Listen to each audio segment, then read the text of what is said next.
In a world where our friends call us not us united and our enemies call us midnight rain, two dudes must learn to podcast as the Fremen do in order to survive the desert planet of endless content. We don't care how many enemies we have. They'll never be prepared for us. Not us united.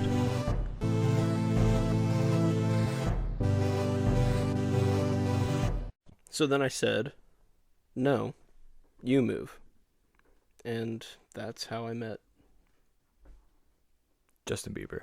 Abraham Lincoln. Oh, cool. I'm glad we're on the same track. There you go. Two equally famous people. famous people. Look, I think more people know Justin Bieber than Abraham Lincoln. Fair. Because he's international. And just like... One was our baby, and the other was our baby. Yeah. You would get to decide who. But like, okay, so the amount of people in the world right now. Yeah, a lot. Yeah. Who can... Uncountable. 7. More than that. Yeah. 7 with a billion. Mm-hmm. Trillion. But yes. Billion. We need to get something right on this podcast. Oh, sorry. Trillion. Yeah. Like, that many people know Justin Bieber. Let's say like 2 billion people know Justin Bieber. Do 2 billion people know Abraham Lincoln? And the whole concept of time. Like, he's very famous in America. 200 billion, or 2 billion did. No, and I don't think did. Well, I don't know. Because just like if you look at population, the graph of population, you know. I'm just saying he's had more time. Right, I'm saying that's kind of like the point I'm saying is like, are the people currently now living that know him? Do all of them know Abraham Lincoln? Yeah. Okay. Then... I think that's got to be at least one thing that the schools maybe got right. Yeah. Was letting you know that there was a president named Abraham Lincoln. Yeah, but like not every person's going to know Abraham Lincoln. Not every person grows up in the America. Oh. What about so? I just think, yeah, he's probably famous. You didn't really put up much of a fight on that one. Oh, yeah, maybe. Sounds like my opinion on anything on this podcast. Oh, you think they will? Yeah, okay. Yeah. All right, fair enough. Oh, you think that? Okay, cool. Yeah, but like, I think people nowadays may, because he is just more famous currently, right? Maybe. You might be right. I don't know. I don't really know where I'm going with that. But it doesn't matter how many of us know Justin Bieber. What matters is The Last of Us. Yeah, The Last of Us know Justin Bieber. Yeah. Nice. Thank you for being the conscience of this podcast and putting us back on course. Hey. This week, we will be reviewing the HBO Max television series based off a video game. True. Titled The Last of Us. Yeah. Not a lot of shows probably fit that criteria. No. I think there's very few that have been made. And typically with the video game adaptation, they tend to go poorly because everyone has such a special nostalgic feeling of when they got to play that video game for the first time, and everyone had the agency of being the character in the game. Well, when you go and watch a movie, you don't get much agency. You just get to watch it. Well, yeah. And so it typically is a harder genre, I think, to adapt because I think there's a lot of expectations. The gamer community is a rough one to please. Yeah, and it's just like there's usually more to tackle. There's usually like a side quest. There's usually main objectives, and then you have the big boss fight at the end. And just like generally, you're like, I don't know, like Assassin's Creed's. The story's like kind of there. And it's interesting enough, but adapting that into a movie is like, well, there's all this going on, and then you have to make sure you go to the top of every tower so you can get your eagle viewpoint, and then jump into a hay pile. It's like, okay, is there a story there? Kinda, I guess. Yes. But with The Last of Us, Naughty Dog is the producer, the creator of the game. Yeah. They have very like linear and very like structured stories. Like the Uncharted Very games. narrative-based. Very narrative-based. And so, yes. Did it translate well to a television show? You're about to find out, You're baby. gonna find out today on Not Us United. Boom. Title card. What up, everybody? You're a new because you listen to us. Yes. Welcome to Not Us United. Bada bing, bada boom, ba boom, boom, boom. That's our new theme song. Dang. Bada bing, bada boom, da boop, boop, boop. That wasn't even based off of like La La Land. We just totally came up with that right now. Yeah. Beautiful. Yeah. We're totally keeping our composure too, which is good. Not usually what we do by this point in the podcast. Well, we did talk about billions of people that know Justin Bieber, so that is true. That was a good sidetrack. I mean, people need to know. Yeah. Where to begin when discussing a television show? Wow. This is tricky. Some would say the first episode. Wow. Bold move. How about overall? Mm-hmm. What would you tell somebody who doesn't know anything about Last of Us? Yeah. Sell me the show as though I've never heard of The Last of Us. All right. So The Last of Us is a show about humanity and its struggle with this disease that turns people into infected, into zombies. Yes, essentially. And it's a story of this man who lost his daughter. Can I say that? The first episode. Yep. And he is now has to take care of this other girl, and transport her across the country to get her to some people. And she's special for some reason. We don't know.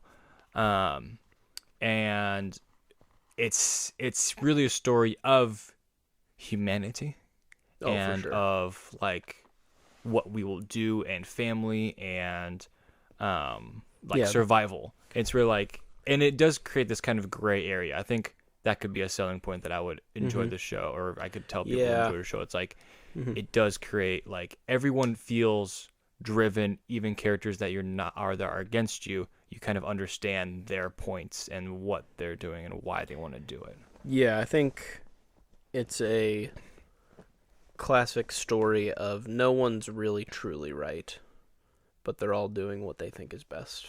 Kind of thing. And I think it also tells a beautiful story. I mean, this was in the game too. I mean, a lot of it is pretty adapted, like not shot for shot. There are some that are like clearly like there are scenes that are definitely the exact same, like if they're more pivotal. But there's some changes and stuff. Like 70% of this is pretty much the game, yeah. I'd say. But I think like script and stuff is obviously different. But I think love plays like a huge role in this too, and I think the directors have kind of come out and said like, so the Naughty Dog guy Neil Druckmann, I think it's Neil Druckmann, sorry, teamed up with Craig Mazin, I think was his last name, who did the Chernobyl series on HBO, which is also just like 10 out of 10. It's great show. It's a crazy show. Like, I don't know, we should go back and revisit it, but that's super good. So it was a match made in heaven. You have a narratively driven company who's made two very successful franchises in the last like 15 years, with it being Uncharted and The Last of Us. And I mean, if you really want to go way back, Naughty Dog's also like Crash Bandicoot. Yeah. Come on, let's go. But so that's already like you're talking about one of the most like established or something, or I just think it's like the most praised narrative video game. Yes, it's got to be in the top like 5 best stories in the gamer world. Yeah.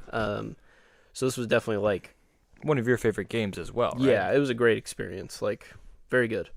But then you're also taking like a world-class like director as well, and you're comboing them together. And that guy, Craig, played the game and it was like, hell yeah, I'm in. And so like it was just a match made in heaven.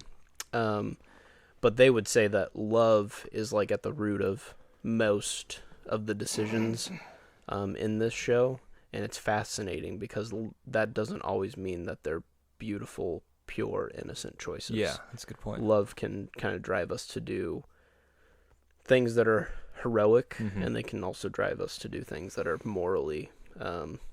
Like, I love you and I will protect you in any way possible. Yeah.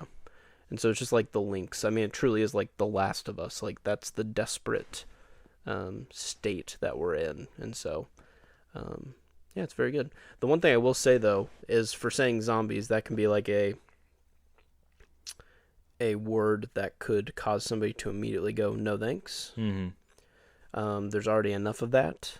I will say that this is unique in the sense that because it's such a story driven video game, it's more about the human characters than it is about the infected. Yeah. And the infected are used when needed, but they're not used a lot, at least in this first season. Maybe there will be more in the second. It did get renewed. So I would say, like, if that's your what you're coming to the show for. Yeah, if that's what you're coming to the show for, I think the infected are incredibly different and creative and unique. Visually, they're very cool. Yeah, they're very cool. It's a fungal infection instead of a viral, and so it actually like physically manifests in like ways on the human host, and so it's really cool if you get a chance to check it out. So I would say if you're a zombie fan, this is a new, fresh take on it. If you're not the biggest zombie fan, then I would say this is also a zombie show for you because they are a tool. They are not in every episode. Yeah. They're not there to always wreak havoc. And I would say on that point, it's not incredibly graphic with the zombies.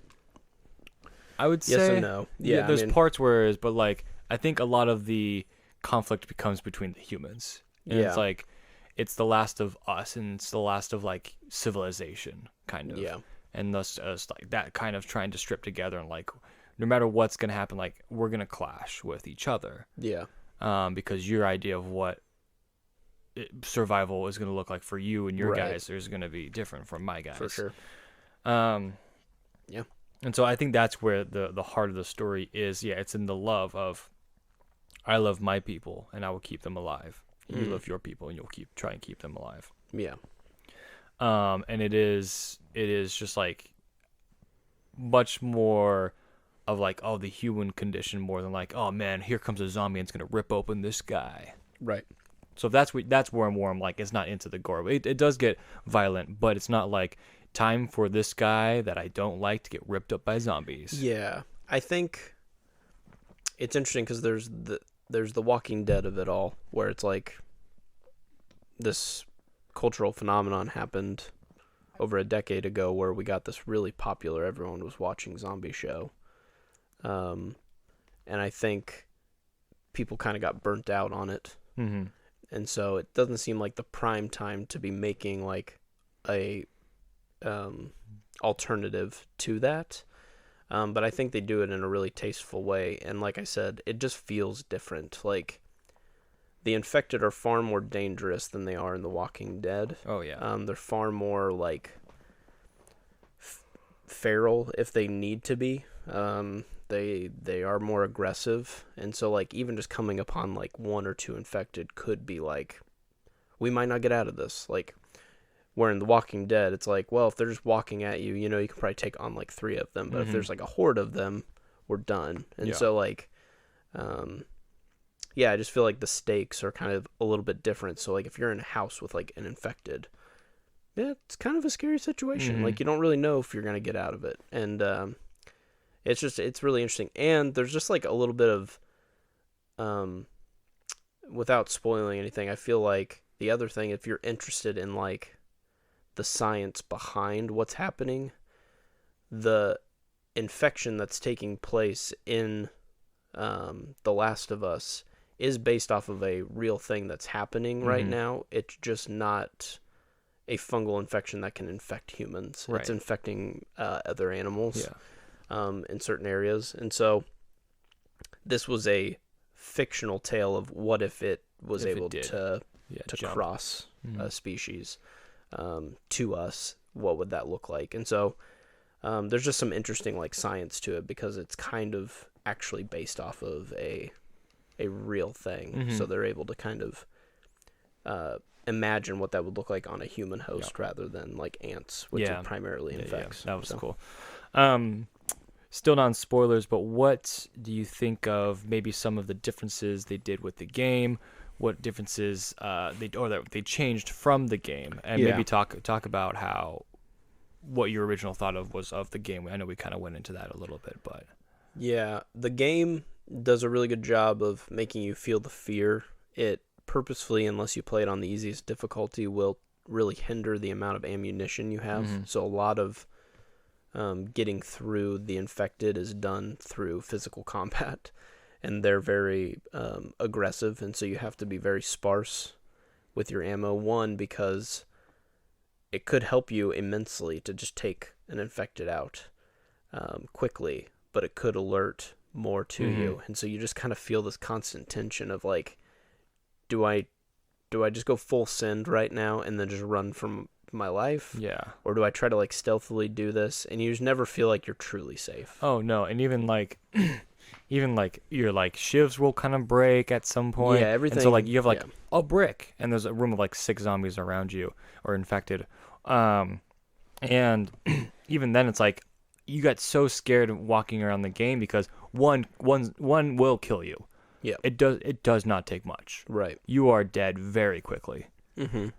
And so that I think can translate well to the show, but there is that sense of like, I'm not really safe. Yes, exactly. Yeah, I think that is what they do very well from the start of this show. When it you see kind of day one, and you see later into the series of just like, hey, if there's any signs of infected, like, you never just kind of lollygag like, oh, it's okay, I got a shotgun, we'll be fine. It's like, well, you might have a shotgun, and that shotgun might alert 50 that are half a mile away, and you're taking out the one that you think you need to right now. And so it's always that tension of... There's not like the cocky guy that has like a shotgun where it's like, I'm going to take them down, let's shoot all the zombies. It's like, no, it's like everyone is afraid. Yes, exactly. And there's a layer of fear between like, okay, are you infected? Let's keep our distance. Did you get bit? And now we can kind of have a conversation or not. I don't know. Yeah. And I mean, throughout history, there's been pandemics, but I think coming off of the most recent one, this show just kind of gives you that feeling of like, oh, I kind of get the whole like, where have you been? What are you? Yeah, the pandemonium like, that happened. Just like, and obviously then the show, it's taken to a whole nother level. I mean, this thing, once it's infected, you have like 24 hours tops before you're like not even you anymore. So it's obviously way different, but I think kind of coming out of this pandemic, we were all kind of primed to see that and kind of resonate with it a little bit more too.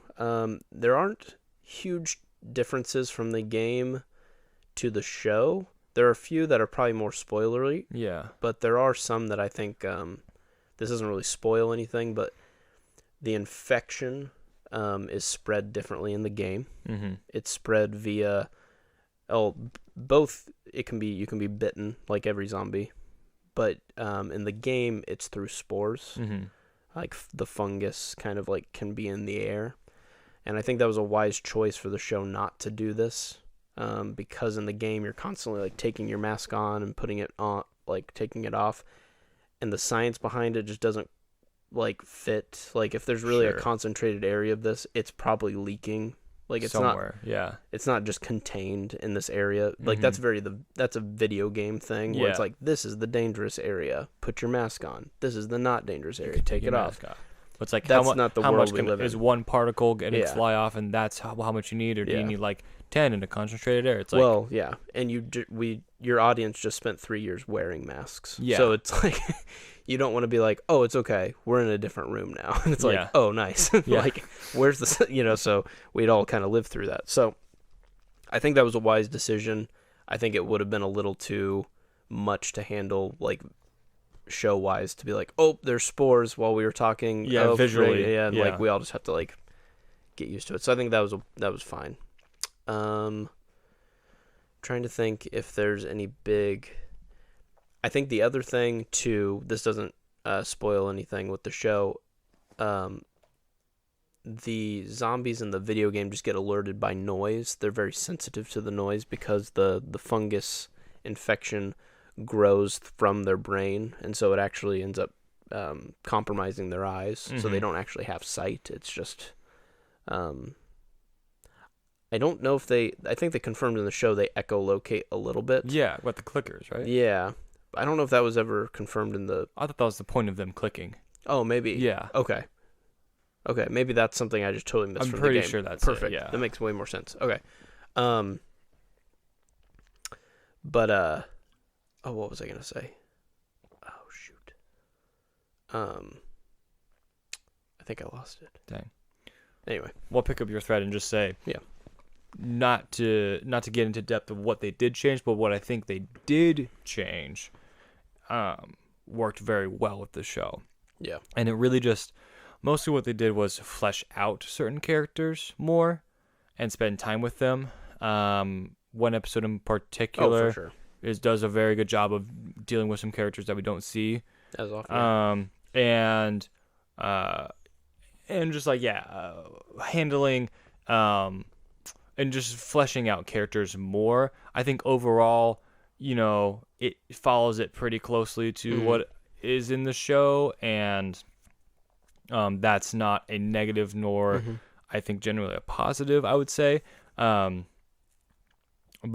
for me, not playing the game for a while, it was nice to be like, wait, what happens again? Oh, that's right, this and this, yeah. And so I kind of I remember the beginning and the end. The middle part was like, I kind of remember these things. But then, and a lot of the game is kind of like walk into a room and like slowly don't get eaten by things. And so like, how do you translate that into a show? Oh yeah, that actually triggered what I was thinking. Nice. One of the other things I really did like that they changed in the show was that the infected are all their own singular like organism, but it is confirmed kind of in the show that if they're all kind of close to each other, if they're all kind of on a patch of the fungal infection that's not in their bodies, it all kind of can function as one organism in the sense that they can like be alerted. If like a patch of fungus was touched over here, if that was in the video game, that would have sucked because it would have just been like you're done. done. Like not only are they super sensitive to noise, but you just accidentally stepped on a mushroom, sorry, you're screwed. Because now the whole crowd's coming. And I thought that was really well done to be like visually that's great. Mechanic wise in a game, I don't think you can do it's that. just interesting to see to see the mediums. Yeah, the mediums, like that makes sense why you couldn't do that or why that would be ridiculously hard. Yeah. In like you're in a dark cave and you're just like, oh, accidentally stepped on it, and you just hear 100 things running at you. You hear 100 zombies verse now? Because I just heard 100 zombies. Whoa. Yeah. But no, I think it's weirdly as faithful of an adaptation that I can think of. Wow, also. While being unique in itself. Yeah. And what's interesting is that they picked a pretty safe IP to do this with. Yes. And yet still took some like risks in changing, like they still made it their own. Like I think you can be a non-gamer, never experience the Last of Us video game and watch the show, and you'll have your own experience, but you'll know what happened. Yeah. You can play the game and have a blast and never see the show, and you'll have one of the great you'll know what happened story experiences of gaming. But actually having both is this really special thing. Like reflecting on it afterwards, I'm just like, it's cool that both of these exist. Yeah. I feel like it enhanced my viewing of it because I did know what was happening for the most part, but I was excited to see how they were going to handle it. Yeah. And what they might change. I think for me, it fleshed out the game more in that I understood motives and understood kind of feelings and like more and maybe I just missed it because I played this game basically a decade ago. Yeah, true. And so I'm completely different. I've grown up since then, and so maybe I wasn't seeing that, but I understood more the social dynamic and more the feeling and the emotion. Yeah. That I think the TV show brings to it. And I think it does that very well. Yeah, I think when you're playing this game in 2013, you're listening to what the story is, but you're like, cool, when do I get to like play? Yes. Cool, when do I get to play? Yes. And so by the cutting end out of the it, gameplay of it. Yeah, but by the end of it, you are going like, oh my god, I've spent so much time with these characters, I'm crying. But at first you're not. And so like when you're pumped to actually watch the first few episodes of the show, you kind of get some of that stuff that you probably were like, this is the tutorial, skip. I just want to play. Yeah. You know, like, and they made that interesting. So, no, I think it's good. Yeah. Do you want to do a quick rating, or do you want to wait for... Yeah, let's do the rating, and then I think it would be cool to maybe briskly just kind of go through like every episode and list like a few highlights and any cons that we have with it. So, yeah, go ahead and give a score. I have kind of been flip-flopping a little bit on like final score. But I think I'm going to land on The Last of Us.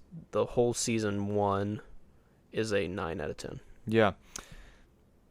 I would also agree it's a 9 out of 10. Nice. I think it's hard because like I don't think we've been. It's hard to spoilery talk about it because I respect the show so much, and even though like I think a lot of people have played the game, I think a lot of people haven't played the game. Yeah. And so I think I know a lot of people that would be probably listening to this that are like, oh yeah, I've never played the game. But I really did enjoy watching this. Like I looked forward each week to watching these watching these episodes. And I just think like craft wise, this is just an excellently made TV show. That is just really good and really like has characters that evolve and change and feel and even characters that are against our characters that evolve and change and feel. And you're like, oh man, I get it. Like it's just not clear. It's not clear cut, and I like that about it. Yeah. And so I really, really enjoyed the show. And so I would also give it a 9. Yeah, I think what I love about this show is that it does a really good job of making you care about the characters you're following, but it does such a like beautiful job of making everybody so morally like they're charming and they're sad and they're beautiful and they're violent, and you just sit there and you wonder like, oh, if the camera had been following the character that they bumped into, would I care about them more? And then I wouldn't care about the main character, like, but because I'm following them, I care about them more, and so the choices that they make are okay, you know, or like, you know, so it's just, it does such a, everyone just feels human. Everyone just feels, and that's something like I think HBO for some reason does very well. Yeah, and they like, just get that part. They like get that, and like coming off of Game of Thrones and coming off of like The House of the Dragon, a show that we've talked about a little bit on the podcast, a show that I was not looking forward to, but going through, I'm like, wait, I care about these people that I didn't think I was going to care about. Yeah. And this show is another example. And it's a prequel series that like I kind of already know what's going to happen. And this game, I know what's going to happen at the end of this game. I know like where we're going. But I cared about everything that was happening. And it was like, and it was just so meticulously done. And there wasn't like, and I get this could be a knock against like Marvel and like some like the Disney stuff. And it's like I could tell like these things were like real, like they were on like real sets, and they were like the prosthetics were well done. Like there wasn't a moment where I'm like, I don't think this person is not interacting with this other person, or like in a green screen room in the volume or whatever where it's background. Like I just thought it looked really, really well designed. Yeah, and that's what gets me excited for season 2, because like if they were holding back at all for this season, which I don't think they held back much. I mean, I think they knew that they had a good thing going. Yeah. I'm very excited to see what they do with season 2, because if they just get half more funding or something, just like, hey, you know, make it a little bit more polished. Like, it already looks great. Maybe they'll do more like infected and stuff. There could be more infected, but it even makes sense that it would be more infected then anyway. So like, I just think, they did a really good job. I didn't feel like there were any budgetary restraints or anything like this. No. So. No. Okay. Let's officially. Okay, we're in the spoiler. Moving to spoilers. So if you have not Spoilercast. seen the show and want to see it, now's your time to stop. Okay. There are 9 episodes. Yes. There were supposed to be 10, but they split the first one. They combined the first 2. Oh. The first one was supposed to end when Sarah dies. Yes. Okay. And then The that second. was going to be like, see you next week. And HBO intervened and said, let's not risk people not coming back. Yeah. Let's go ahead and double this one up. It's So a that good first choice. one was like an hour and a half long. Yeah. And it really set the tone for like what the hell's happening. Yeah. And it No, was that a good left the episode. story a good point. And I mean, that's how the game functions too, is there's this huge event that takes place right at the beginning where Joel and Sarah are on their way out of town because it's like technically like day 3 of the infection, but like hasn't this gotten is to when them yet, like people have started spreading it, but they didn't know what was going on. And as they're escaping, the government's trying to shut things down. The army's all in and whatever. And as they're escaping, somebody stops them, and you can tell he's like being told to like don't let anyone in. Yeah. And so he opens fire on him and his daughter, and Joel actually ends up being okay. But Sarah ends up getting shot and dies. And then in the video game, it just goes boom, 20 years later. Mm-hmm. And so the show was able to do that too with the rest of the episode, which I thought was really good because it's such a cold open in the video game. I didn't know they were attempting to split that up. Mm-hmm. I thought it was a great idea to have it basically like, because like in the game, I'm still playing. I'm gonna Right. keep playing at that point. Yeah. Like I'm not stopping. Let's get to the first like stopping point. Yeah, finish your tutorial. Yeah. Let's get out there. I thought the first episode was amazing. Yeah. I really enjoyed Perfect. it. I loved and going through that story again with Sarah and like the whole town being destroyed and the plane crash and all of that. I thought was incredible. I remember that part of the game being really impactful, and Sarah's death being like whoa, and like to achieve that, I mean, so little time is really great. But with the show, you get even more time with Sarah. It's true. And I loved that. And that felt like, I felt like the first half of the season, they really did some different things and really expanded. Yeah. Whereas And they near the finished end, they're safely, like, they kinda. finished like, this is the story. You know, basically they did the Where it was most flexible, they bent a little bit. yes, and that's where for me I'm like, oh, this show really, I guess, showed its worth in the first few episodes. I think it took advantage, like you said, of, hey, we do get an hour and a half to do the thing that takes 10 minutes to do in the video game. What do you want to do? And so the show even starts off with like an interview of 2 scientists talking about what would be like the world-ending pandemic. That's right. And I thought that was like a perfect cold open where it gives everyone the understanding of what cordyceps are, why they infect the way that they infect, and right now they only infect like ants. And then it sets up like, but hey, like who's to say like with Earth warming, these things couldn't live closer to home and maybe even in us, because there's no way to vaccinate that. I know. Like you start fungus talking, I was like, oh. Yeah, pretty spooky. Yeah. And it just set the tone. Like you're just like, oh, this isn't even a new character or whatever. Yeah.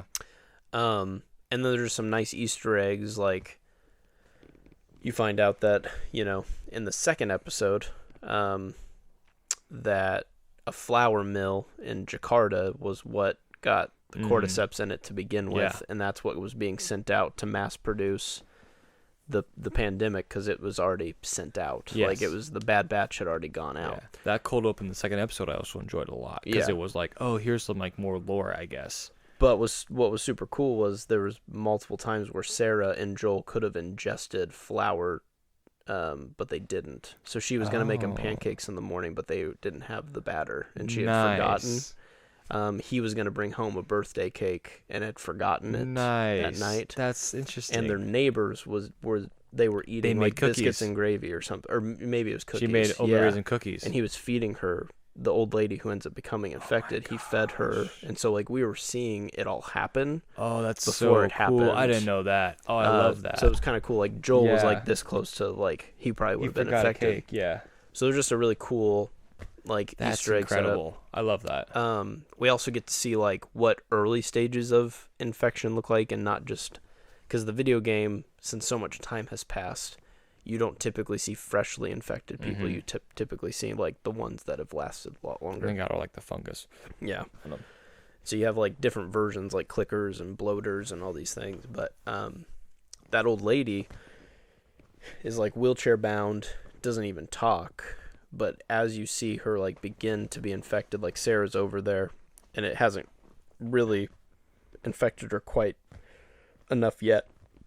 But like she begins to move. Oh, dude, that was so. And it creepy. almost like kind of repairs her in a way Mm. to eventually like take her down. And so it's kind of weird. Like there's this weird cordyceps thing where it's technically like trying to make you better so that it can spread itself. Yes. Well, yeah. It wants its You know, host to And survive. so it is weird that, you know, typically with zombies they become like decay. stupid or like decaying. And don't get me wrong, this fungal infection looks nasty, but like there is something about it that it's like, I don't know, it's just different. It wants to grow, you know? Yeah, Like, this is something that we talked about. I think at the end of the second episode, or where the explosion happens and the one girl Tess. There's like that moment of like the infected coming. I call them zombies.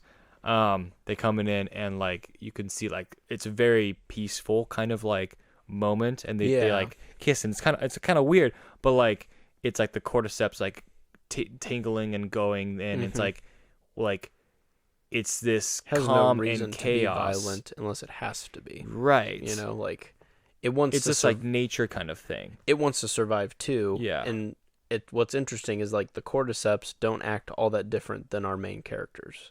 Right. They're not violent unless they have to be. Yeah. But when they are violent, they're nasty. Right. You know, so it, it's a weird duality. it that's feels like existing. this force of nature instead of like this like just decrepit, decaying, massive violence. It's like this this nature, this restoring balance, this organism, and it being this collective organism is very interesting. But yeah, it does reflect humanity in the, if you come after me, I will fight you. Yeah. And I want to spread this to you because I'm the better version. You know, it's basically what it's coming down to. And it thinks it's loving, you know, like it's like, hey, I'm just taking care of my people. You know, let's get another one. Yeah. And it's like, oh, leave me alone. Don't eat me. Yeah. And that's the other thing. Like typically in zombie, typical zombie stuff is that they will feast on flesh. Yeah. Like forever until you're like bones. And typically in this, it's kind of like a bite, an attack, and maybe will like kill you, but it's not there to feast. It's just there to spread. It purposefully is trying to just replicate. And so that's where I think the kiss comes into it in episode 2 is like, if we can just have another one instead of another dead body that just has cordyceps in it, let's get another one. Yeah. And it's like almost intelligent. Yes. To a degree, Yeah. unless you just like I mean, they still can function dumb because it wants to spread so badly that if you're just like, hey, I'm over here, they're like, you know, like, you know, they're gonna come at you. So, but it is an interesting infection. So I like it. Yeah, it's different. Yeah. Yeah. Other things that you liked in episode 1 before we officially transition. No, not particularly. I just enjoyed. It's good foundation. Yeah, it's a good start. And like the way it ended, where he like beats up that guard, where Joel beats up that guard. Yeah, I'm like, oh wow, this guy will throw down. Yeah, it's an interesting. They set him up to be like, Tess is like, don't go after these guys because if you do, I know you're gonna kill all of them. Like they do a good job of saying like, Joel has changed since his carpenting days. Yeah, Joel will kill you. He no longer builds houses; he destroys them. Right. And by houses he means your face. Yes. And and he'll do that, and maybe almost enjoy it because he just gets to be that now. Yeah. Like that's where he finds his identity right now. Is not he's not a father. Well, I mean, he is a father, but like he doesn't get to do that anymore, and so he is a sad. This is 20 years later. It's a huge jump, which is also a bold move. But I mean, the game did it, so it was fine to do this. But I wonder to non-gamers if that was a large shock for them. I don't know. Maybe. To see that, so. I will say we'll probably talk about this again, but briefly, I think Pedro Pascal is a fantastic casting choice, as well as Bella Ramsey for Ellie. Yes, I thought she was incredible. I think she was like, there were some lines that she's delivering. I'm like, this is awesome. She's killing it. Yeah, I at first was definitely like pro Pedro. I had seen past work. I'm like, I'm in. I get it. I mean, he's basically just like a more violent Mandalorian in this, so it's similar in the sense that like this is a character that he probably can resonate with a little bit.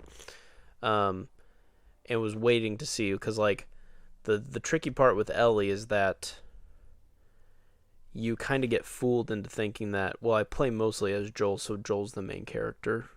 Mm-hmm. But the whole story is really about Ellie, right? You know, and what she does to those around her. Mm-hmm. And so I think it was more important to get that right. And so I think I was a little more protective at first. I was like, we'll see. And she killed it. Crushed it. I mean, there were certain scenes in particular, even later in the season, where I'm just like, holy shit. I mean, the girl can act. Yeah. Like, she popped off. But there were parts in particular where she does say, like, a line for line of what, like, Ellie would say in the game. And you're just like, okay. You're Ellie. She's it? Yeah. She did it. I thought she was incredible. Yeah. I literally could not picture anyone else doing what she did. Yeah. I am excited for more of her. I saw just a headline and said that they will not recast for season 2. Yeah.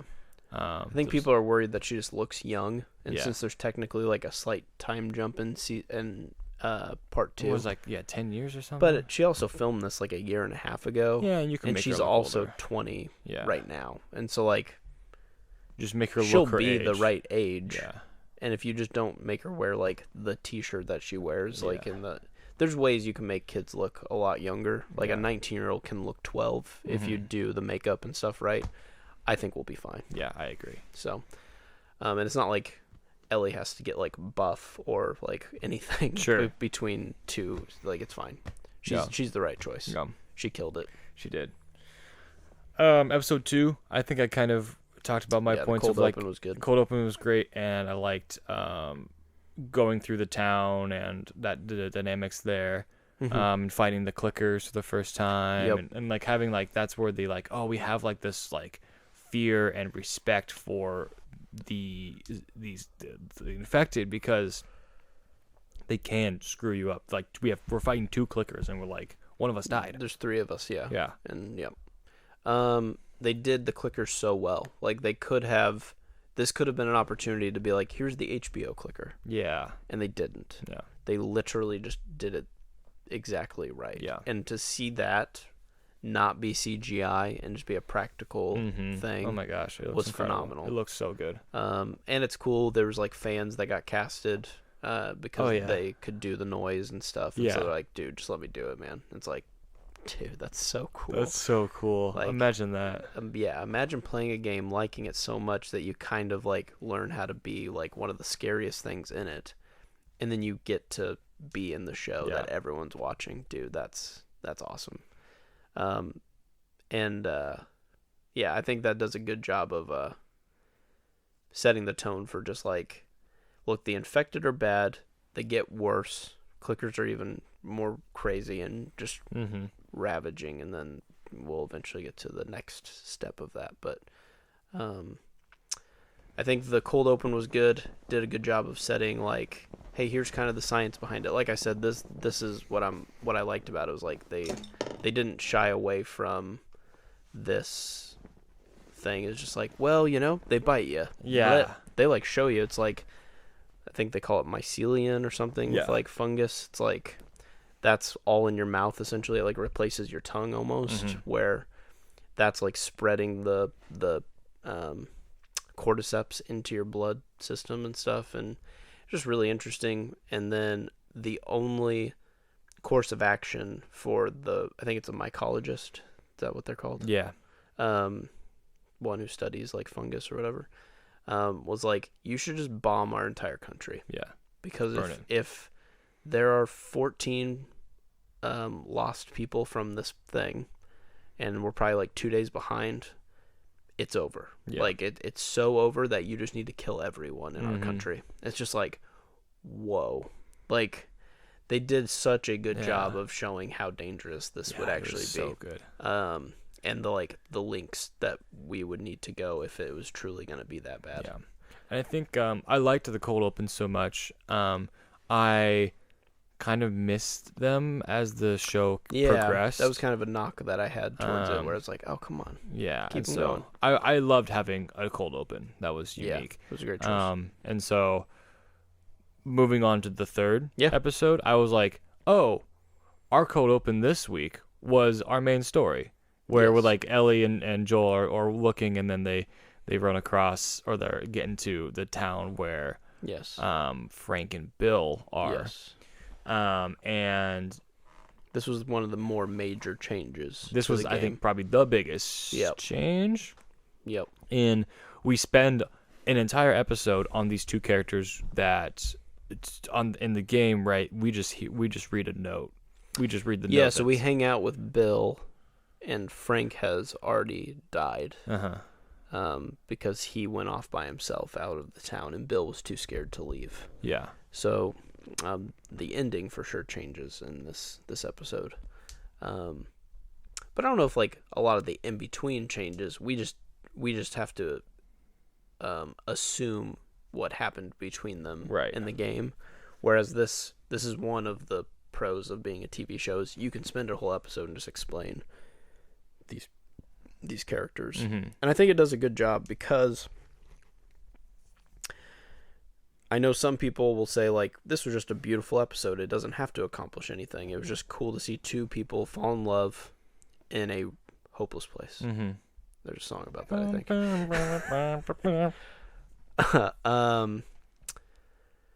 But I think it also sets the tone for what will have to happen later on, right? There's Bill and Frank fall in love, but they decide in the end, due to one of Frank's like terminal illnesses, they're just going to go out on their own terms. Yeah. Whereas in the game, Frank wants to help Joel and Ellie, so he goes and gets the car battery for them, but in doing so he gets bit, so he hangs himself and then leaves a note. And so they kind of end on a bad note, like Bill and Frank do. Like, they were mad at each other. And so Bill's like bitter and like widowed, essentially. And so I think it was nice to give them kind of like the good ending, because then he leaves a note instead for Joel. And I think that sets him up. One, it like triggers him, because he's like, keep Tess safe. Yeah. Because that's what we do. Like, that's, but in retrospect, like getting to episode 9, it's like, keep Ellie safe. Yeah. He still did the thing that Bill told him to do. And so I don't think it's just like you can skip this episode kind of thing. No, like, I don't think so either. A lot of people, I think, are like, why was that even needed to happen? It's like, I don't know. I think everything serves a purpose. Necessarily needed this whole episode, but I think it just fleshes out the world more, and I thought it was really beautiful, and I thought it was like really like probably my favorite episode. Yeah, and just like maybe because it was just different. And because it was not, I hadn't seen it before, so I was like, I don't really know what's happening right now. Yeah, and they did a good job of like toying with assumptions too, because they ended up hiring Nick Offerman, who honestly does look kind of like Bill. Like, they did a good job of finding the look, but arguably the most, by definition, stereotypical heterosexual man I can think of would be Nick Offerman. Yeah, as like Ron Swanson. And he kind of plays like an anti-government, like conservative. He's got the don't tread on me. Yeah, like a lot of like, whew, okay, there's a lot there. and then to see him be like closeted basically this whole time was just a nice play on like we aren't who we like say we are sometimes, you know, or like just because you have all the guns and the secret bunker doesn't mean that you are exactly the stereotype. And I just think that that's a beautiful way to tell stories of, hey, let's not just assume who we are on the internet is exactly who we are, and like let's learn who people are. And like that's what Frank did. Frank was like, can I stay alive? Can I have dinner with you? I kind of think I know who you are. And Bill's like, I've never let anyone in. I'm letting you in.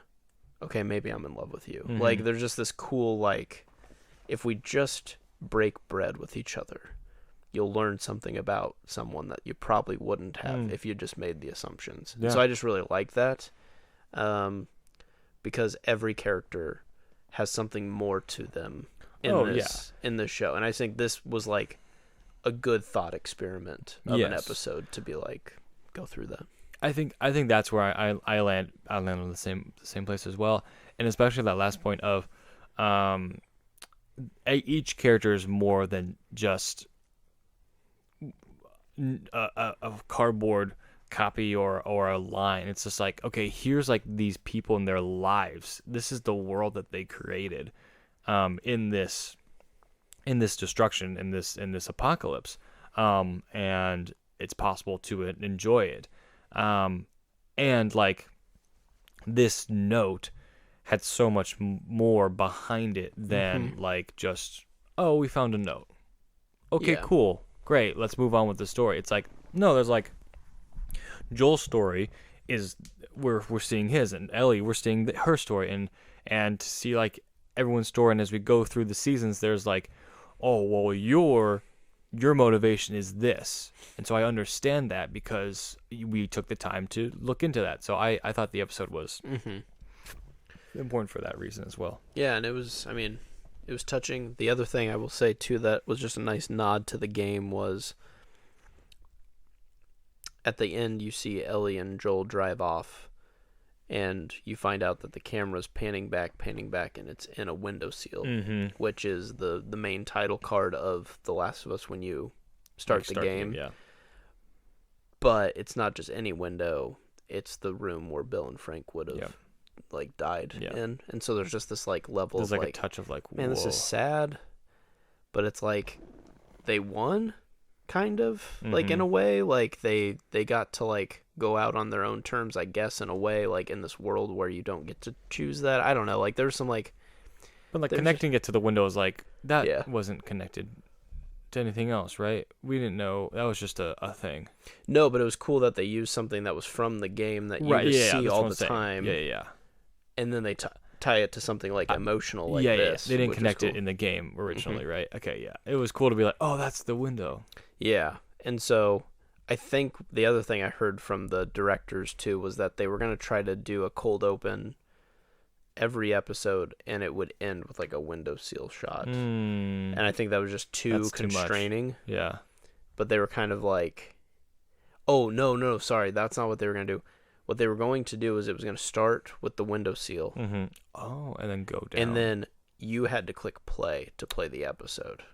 Whoa. But they thought HBO kind of pushed back and was like, they've already clicked start episode, but you would just see like wind blowing in the windowsill, and then you could click play again, like play the game. Oh, I love that. And I think for the gamers out there, I'm like, that would have been sick. That's incredible. But I totally get why, like, you can't do that. Oh no, 65-year-old lady who's like, I'll try The Last of Us. It's not working. Yeah. I've been watching a windowsill blow for like 15 minutes. Yeah, like a quarter of there your would have to be some prompt. That. Yeah. Yeah.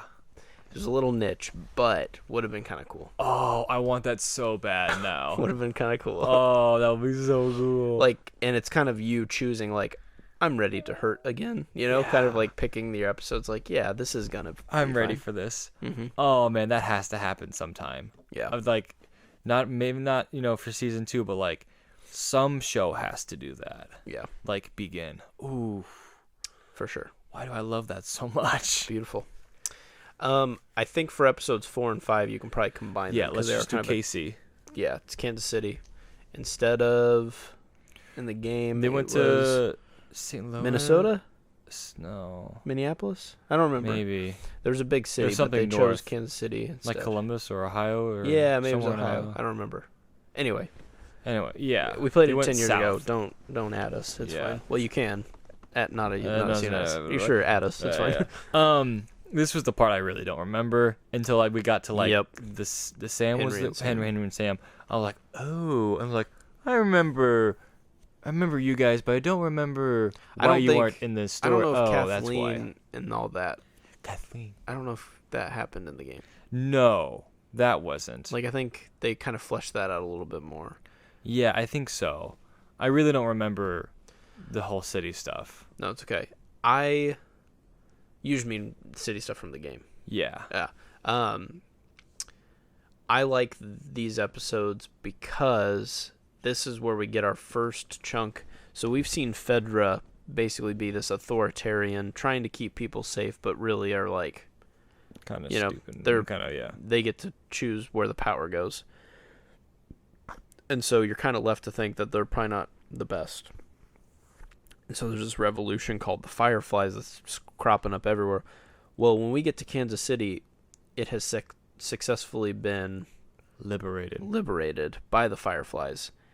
Turns out Fireflies aren't morally that great either. Yeah, they're also human. And it kind of paints the picture in a way where you're like, man, who is really the good guys in this? You know, it's like the Rebel Alliance in Star Wars where they're like, hey, we blew up the Death Star, and then we blew up every planet with the Empire on it. And it's like, careful. Like, that's not like you just did the exact same thing the Empire did. And so I think that's what I love about this story is that both big parties that exist think they're doing what's best, but they're kind of doing it the same way because they're telling themselves, well, we got to be a little violent to keep peace. Yeah. Well, we got to get a little violent to get peace. And it's just like, oh, you're saying the exact same thing. As long as it's my enemy, then it's okay. As long as it's my enemy dying, then it's fine. And so, so you get Kathleen, who's this new character, I think, completely original to the show, whose brother was killed by information given from Henry. Yes. And so she's just on the hunt. She's just vendetta, and is willing to sacrifice her entire army and resources to kill this guy. Yeah. And it just shows you, it's like, wow, you liberated a whole town, and you're willing to sacrifice all of them because the one closest to you died. It's and the whole. It's love. It's like you said. love, It's all love, and it's like we'll see Joel, do the exact same same thing. Yeah, like, it's all like the selfish form of love. Yep. Where it's like the dark side. And I'm not saying like if you killed my sister, I would come after you. You know, like I'm sending my whole KC army after you. Like I would probably do the same thing. But I would send you to our link so you could listen to our podcast and be like, hey, but remember we still did a podcast together. I'm sorry. Yeah. Oh, I meant I didn't know you. I meant the general. Oh, got it. Yeah. I was just saying. Listen. You may have heard of us, but and so it's hard for me to be like, oh, I would never. But like you see the point of what people would go to for the ones they love. Yeah, and the irony behind it all is if you truly love someone that you think you have to kill for them because surviving is worth it, you inevitably are going to hurt other people because you're not keeping them safe. And that's where Kathleen's like dilemma comes down to, is she sacrifices too many troops in the wrong areas, and basically the city gets liberated a second time by infected. Yeah. Because she was willing to send all of it. Classic villain move. Yeah. One particular part of these episodes that I really like is the sniping scene from Joel keeping Ellie safe. You start to transition from him being this cold messenger who's just delivering cargo. That's what he calls her at one point. He calls her cargo. This is when you start to see him protect her and keep her safe. Yeah. And that transition is happening where it's like, what if I could love again? Okay. what if that thing that I could love is about to get killed by like 30 infected? Yeah. And so you start to see that shift. So I think they did a good job pacing his change. Yeah, it's all believable. It's all real. It's Yeah. all, you're like, okay, I understand why he cares for Ellie. And then Henry and Sam, I think, were just that perfect, like, just as they're starting to get close, the Henry and Sam incident happens where Sam got bit, and the next morning he is infected. So Henry puts him down, and then he's like, well, what do I do? Like, what do I live for now? And so he takes himself out, and it kind of separates them again to being like, oh yeah, I forgot. We just have to, like, there's just too much bad stuff. We can't find, we can't find love in a hopeless place. I'm sure. Oh, no. It's just But like it's I think it's to connect it with like Joel at the end of the season. It's like, if I don't have Ellie, am I just going to off myself? You know, like. He even admits I guess this is skipping to the last episode for just a brief moment. Like he tries to kill himself after Sarah dies and failed, but he failed.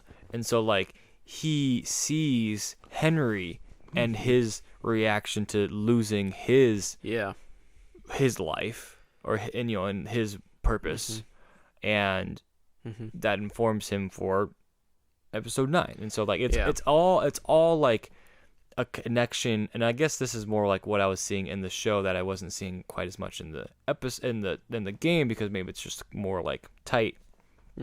Is like it is all a reflection of like, here's our two main characters, and everything else around them is just reflecting how they're feeling internally, or how they're feeling internally in the future. Yeah, it almost feels like, I mean, it's so well written that it's cool that it all fits, but it almost is like each set of characters is almost like a thought experiment that Joel and Ellie are probably going to have to go through at some point, you know, not in the exact same way. So like with Bill and Frank, it's obviously like romantic, but Bill is willing to protect Frank with everything that he's got. And that's something that he admires about Joel.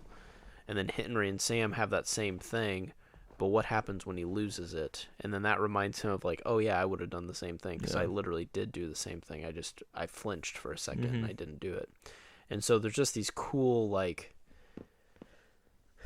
I don't know, it almost is like Scrooge with like the ghosts of Christmas past, present. It's like he's just getting they're almost like visited by these like, this could have been you, but what are you gonna do? Yeah, this could have been you. What do you think you're gonna do with this information? And it's like, it's just kind of cool to, without it feeling like it's thrown in or forced, it forces them to kind of grow closer together. Yeah, and then what he ends up deciding to do in the finale is far different than what he would have decided to do if he was like episode 1. Yeah, version, for sure. You know, so it's just cool to... Yeah, he's changed on this. Yeah.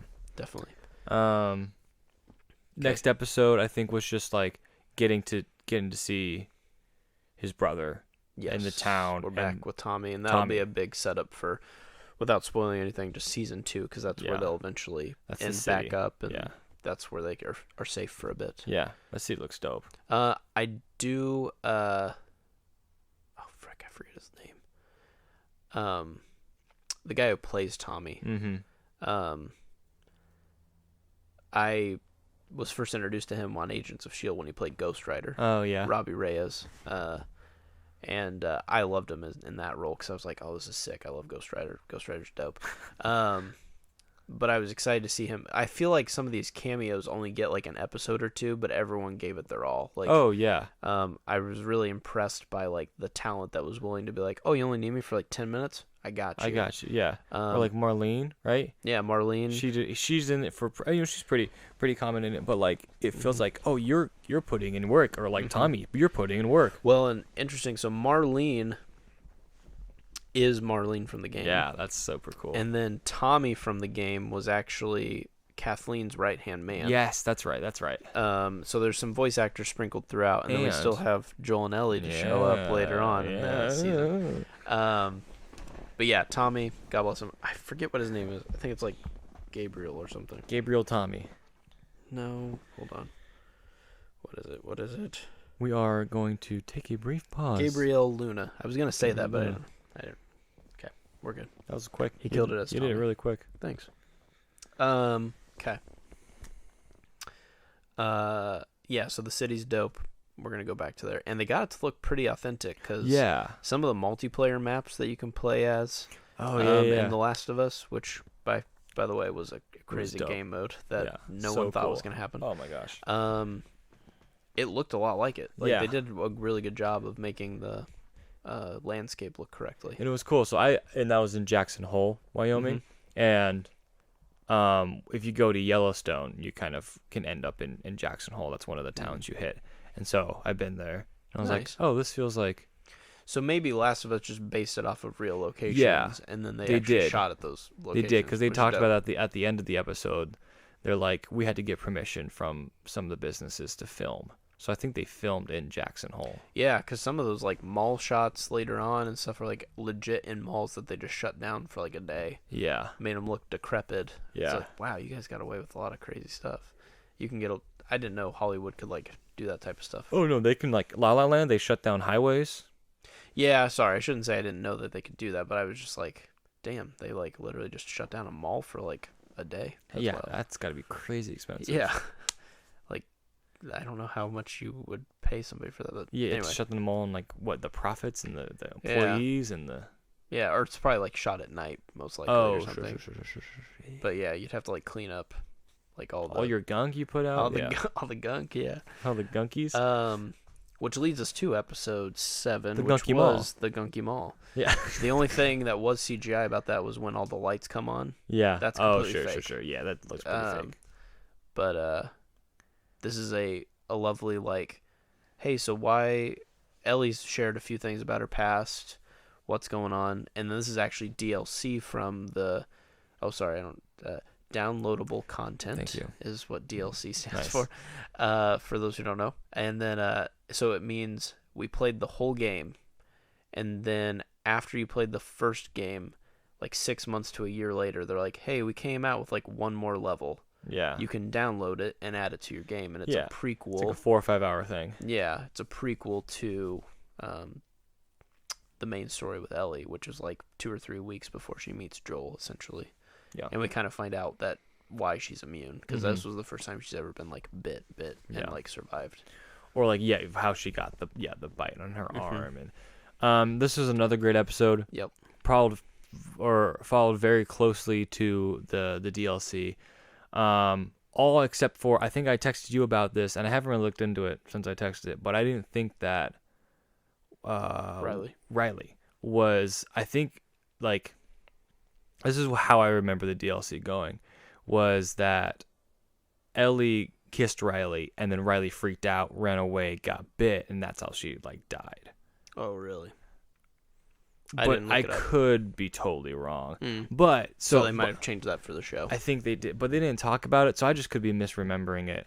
I don't think they even needed to like make that a thing. I think it works so well as just, hey Ellie, you don't have parents. That sucks.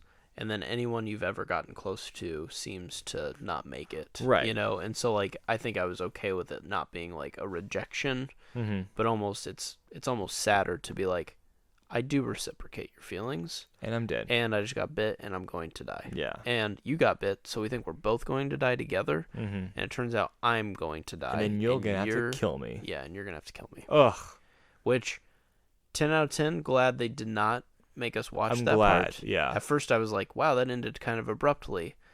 But it was implied. It was like, she's like, I had to kill someone. Yeah. And you're like, oh no.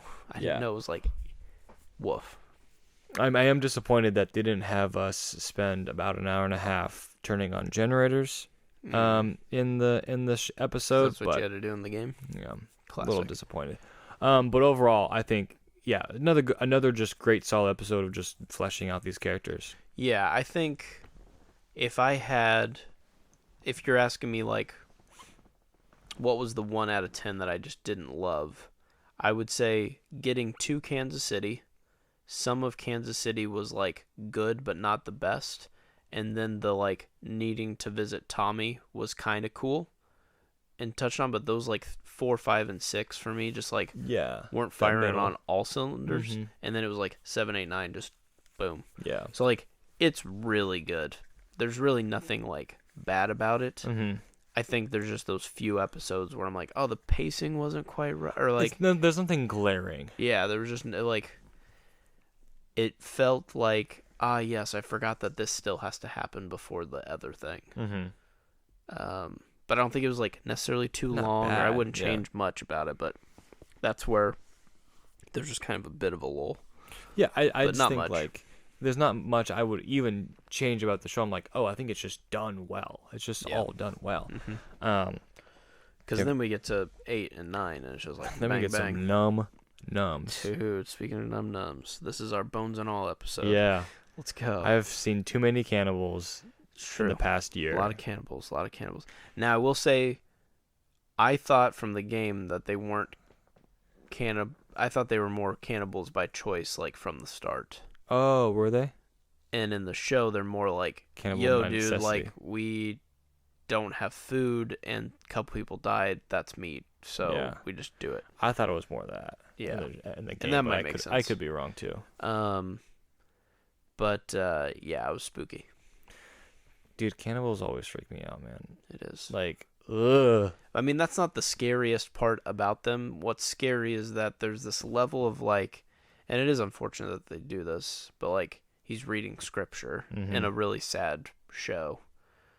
So you're just like, this probably isn't going to be a good Christian thing, is it? Like, it's not going to be, like, a happy thing. Like, got it. Yeah. And, like, everyone kind of is just, like, listening to him, and they're kind of looking a little sad. And don't get me wrong, it's a sad place. So maybe they're just sad because they're sad. Mm-hmm. And, yeah. But it's just, like, there's just something a little off about David. David's just abusing his power. Yeah. And then he slowly opens up and more, and you realize that, oh, wow, you are a monster. You are terrible. Perhaps more of a monster than, like, a bloater. Yeah. You know? Who's the real monster? Humanity, Nick? Why don't you put that in your pipe?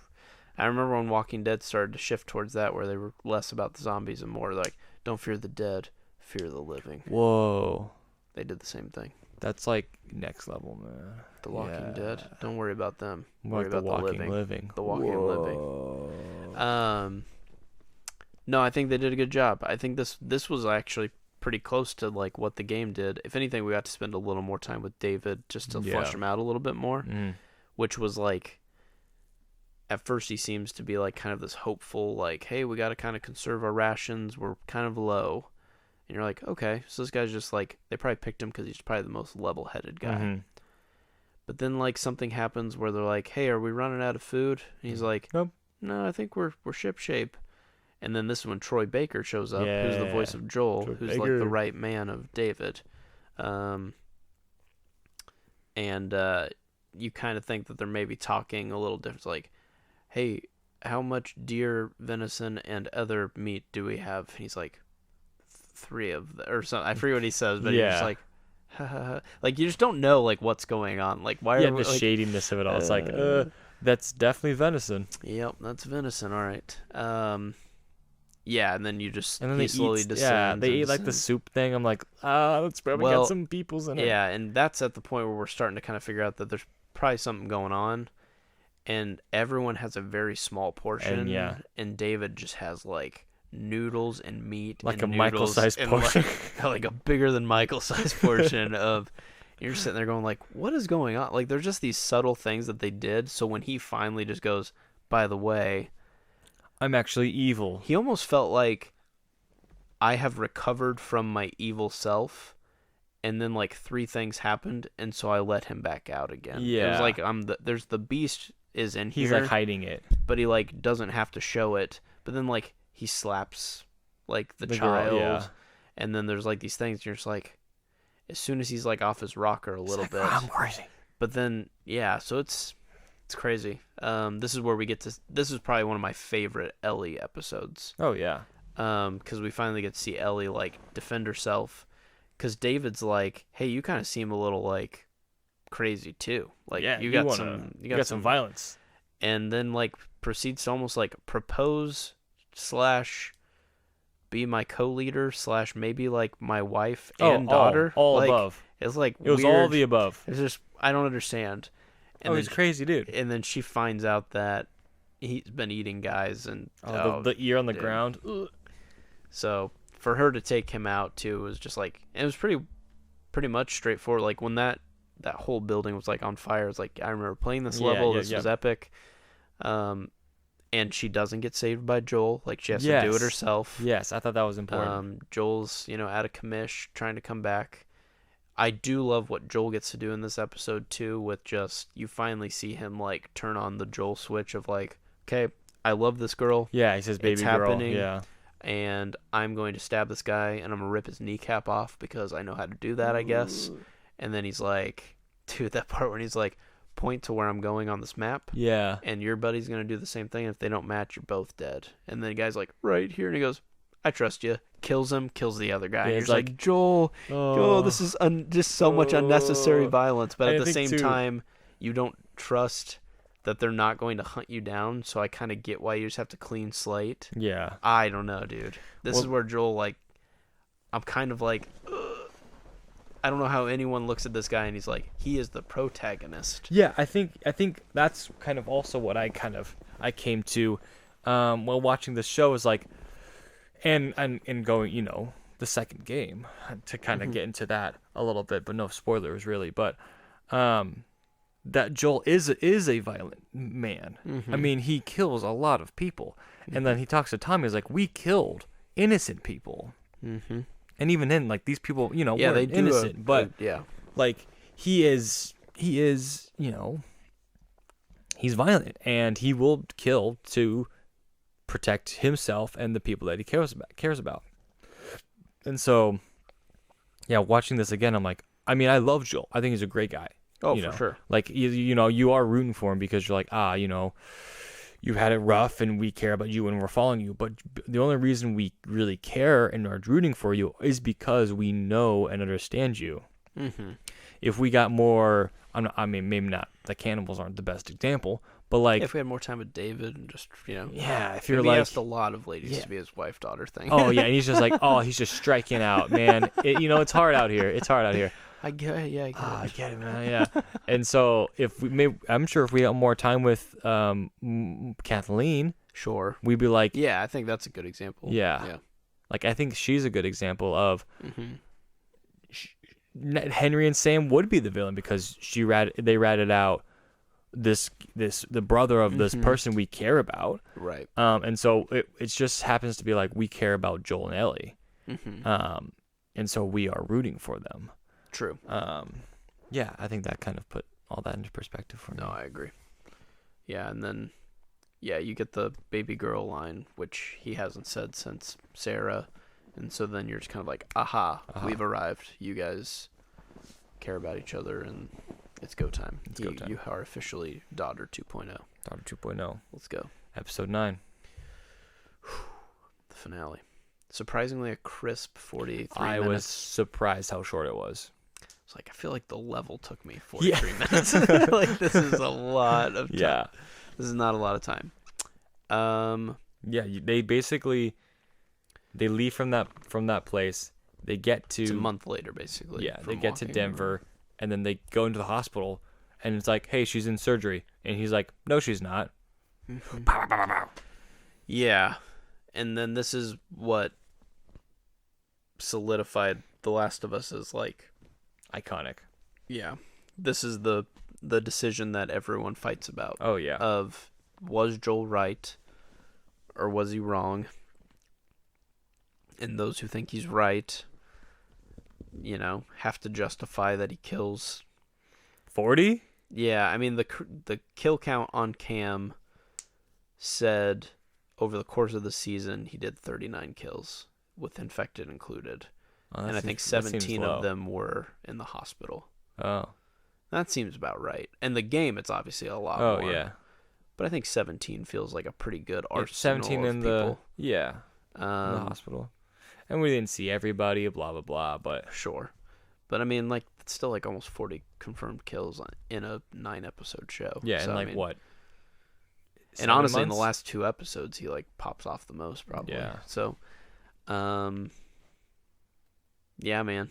This is this was the part that you wanted everyone to like tough out. It's like, I'm sorry if the show's too much. You got to get to the end. You got to get to the end because this is like. This is the piece. Because you're like, yes, he's the hero. He saved Ellie from dying. And you're like, oh, he didn't save Ellie from dying for the reasons you think he saved Ellie from dying.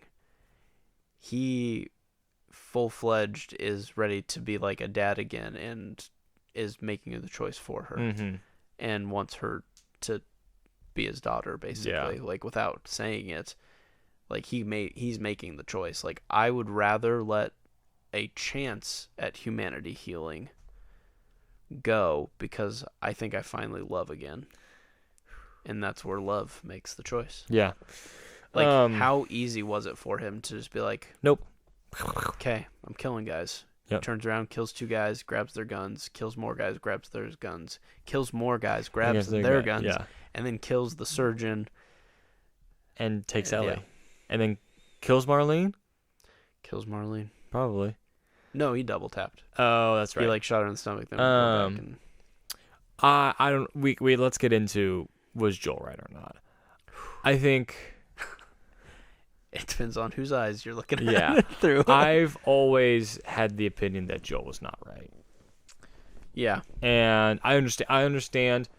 Like, obviously, you are rooting for him, and you want to save Ellie. You don't want Ellie to die. But, like, me even playing the game, I was like, I don't want to do this. Yeah. I'm killing people. Mm-hmm. And, yes, to save this person I care about. But in the grand scheme of things, if it was like they were just going to kill her and she was going to die because they're just like, time to kill this innocent child. The strongest argument is that this is probably the first and only time that they have ever even been able to consider doing this operation. And so who's to say that getting this brain stem cordyceps that would they even think, work? Yeah. But it is also non-consensual. They didn't talk to her about it. Like, for sure. I get that. Yeah, it's still morally bad on their part too to be like, hey, it's the trolley, thing or whatever, where it's like, do you let the train keep going in the direction that you had no control over and let it kill 3 people, or do you take it to the left and you kill 1 person? Yeah, exactly. Yeah, it's like it's an impossible choice. Yeah. So I've always felt like I did not enjoy playing that last. I mean, I made through. It's a game, whatever. I did not think it was the right choice. And I was curious to hear your thoughts. Yeah, I will say it is morally incorrect to do what he did. Like, it's obviously like wrong.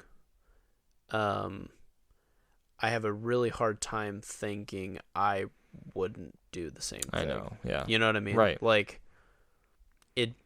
it would be really hard for me to like care about something and know that you're just taking a chance that it might not even work. So you're willing to cost her life. That's already been pretty shitty. It's the thing where I get both sides. Like, I don't even know. But no, like, he is wrong, and that's what's beautiful about it, because what ends up happening in part 2, I'm not even going to get into, but it sets it up so beautifully that he has to lie to Ellie at the end of this episode to keep her in his life. Yeah. And you never have to lie if you do something right. That's a good point. Or if you think you're right, you wouldn't have to lie. You would just say, dude, I killed all of them, dude. And he didn't. And he totally would have done that in episode 1, where he's like, yeah, I killed him. Like, who cares? I don't even care about you. Yeah. And so you see this side of Joel where it's like, I finally got something that I've been wanting for 20 years, and I'm not going to let it go. I might even hurt the thing that I love in order to keep it. And that's going to set the foundation for a crazy season 2. So it's awesome. The other thing I really need to talk about, though, is the cold open of this episode. Ellie's mom. Yeah. Oh, yeah. Ellie's mom is played by the voice actress Ellie. It's incredible. Of Ellie. Ashley Johnson. Ashley Johnson. Dude, this was the stuff that like makes you cry, though. Like, one, 10 out of 10, this woman is cracked. Oh, yeah. She kills an infected while pushing a baby out of It's her. like, oh, hey. 10 out of 10. God bless. Women are stronger than men. Anyway. But the whole, like, dilemma of how did Ellie become immune? And they answered it in such a beautiful way without explaining. Mm-hmm. It was like, she's bit, umbilical cord still attached, cuts umbilical cord. And you're like, there couldn't have been enough time. Yeah. There's no way. But you're also like, there was technically time. Yeah. You know, and you're just like, oh. But also, like, yeah, you're not in the moment. I don't think a lot of people have tried to stab someone while having a kid, but you're probably not paying attention to your contractions. And so you're just like, okay, I'm pushing because I'm freaking out. I'm getting attacked by someone. Yep. And so, yeah, I just thought that was a cool, like, way to do it, where it's like, that's just ambiguous enough amount of time that you probably did get infected. Yeah. But maybe it was such a low dose of infection that you might be able to make it through this. Like, it was just...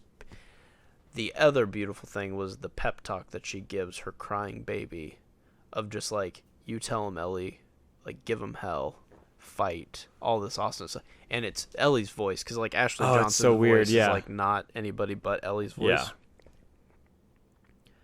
Dude, it was just...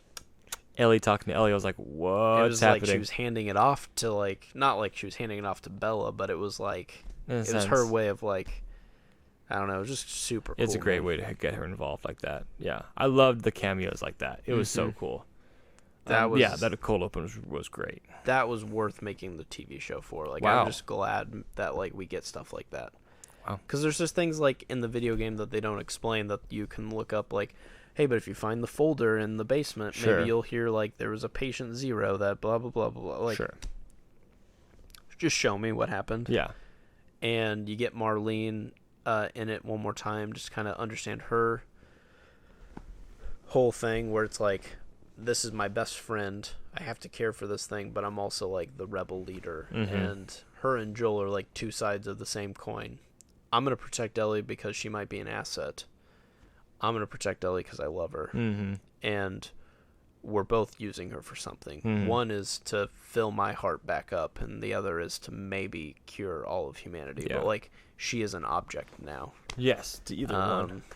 And it's just that beautiful gray area writing where you're like, damn, he kind of is the hero, but he's really Also not, the because villain. He's totally a menace to her now. Yeah. But he's also, like, the only person she can love right now. That's the beauty and of it's it. just, they do such a good, this is just a well-written story. I agree. I think the show is incredible. Thoughts on looking forward to season 2? Oh, totally. I did hear, like, a rumor that season 2 might be, like, a part 1 of all of the game, the second game. Yeah, okay. Because And it is then a pretty it's- long game. It's longer, right? It is, yeah, and I guess there is some time that happens. Maybe that's for the best.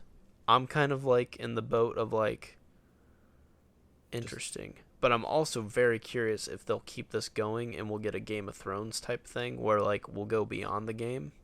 And I love that. I'm actually okay with it because, I mean, I don't think they'll write themselves out of a video game, but if they do 2 seasons, if Naughty Dog is technically making another one, they have like 4 years before we'd even see the end of this show. Yeah. So there could be a third game and then a third, like, or you have part. the show and then the game and that it's like takes place after the 3rd season of the show. Or you just have a game that does something completely different. I Same don't know, world, but yeah. I'm totally down with whatever they want to do. Yeah, I agree. I have full faith that they're going to do it justice, and I'm okay if the show progresses further than the game because I like what they're doing. I would love to see that, honestly. I would love to see them just For have sure. no, like... Yeah, map. that was the exciting thing about Game of Thrones. It's like, hey, you could just technically take this wherever. Here's a blank check. And they're like, no, what if we turn this into a dumpster What if we fire? made it bad? They're like, more money? And they're like, no, give us less money, and we'll just Less blow this money, shit. and let's make it bad. You can have 10 episodes. They're like, no, 6. It's like, no, just make the show. What would make this harder? 6, yeah.